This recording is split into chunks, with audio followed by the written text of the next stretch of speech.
everybody, welcome to Legally Sevvy, where today we will talk about the executive order from President Trump on DEI.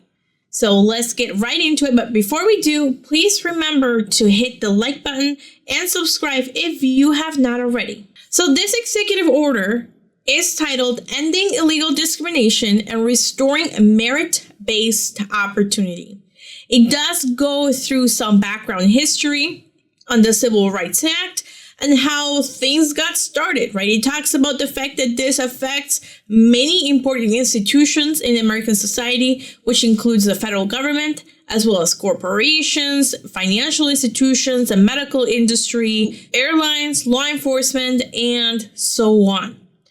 But what it does state under Section 1 is that it is their belief that they have adopted and actively used dangerous, demeaning, and immoral race and sex-based preferences under the guise of so-called diversity, equity, and inclusion, also known as DEI, or diversity, equity, inclusion, and accessibility, known as DEIA, that can violate the civil rights laws of this nation. So let me jump straight to Section 2 policy that discusses a little bit more about this. So the policy of the United States is to protect the civil rights of all Americans and to promote individual initiative, excellence, and hard work. Through this executive order, President Trump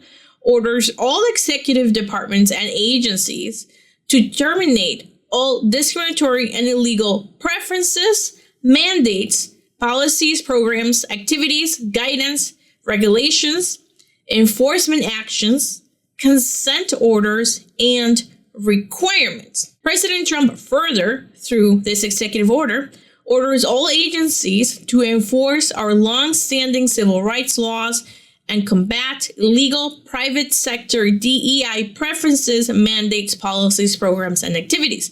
So keep in mind that executive orders really only affect the federal government. They don't affect corporate America. But through this section, he is telling agencies to scrutinize the corporate world and how they use DEI preferences, mandates, policies, and programs, and activities. Under Section 3, that section focuses on terminating illegal discrimination in the federal government. And one of the most controversial sections is Section 4, which encourages the private sector to end illegal DEI discrimination and preferences. It's asking the agencies, with the assistance of the Attorney General, to take all appropriate action with respect to the operations of their agencies to advance in the private sector the policy of individual initiative, excellence, and hard work identified in Section 2 of this order, which we talked about briefly.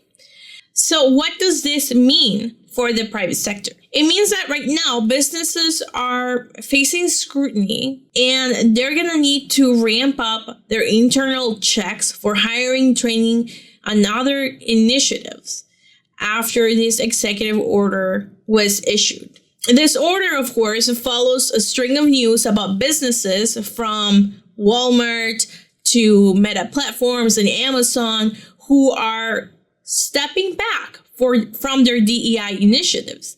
But that's not the case for everyone. Microsoft, for example, has come out and said that they believe that DEI is essential to foster a culture of diversity in the workplace. And Apple has made similar comments as well. So what will companies do now? Well, so far they have to look at their internal protocols and manuals and trainings and programs to see how they fall with this executive order. It might be all good, maybe not. Only time will tell. Leave a comment below and tell me what you think of this new executive order that seeks to ban DEI initiatives. Do you think this is the right way to go? Do you agree with President Trump? Let me know, and I will talk to all of you later.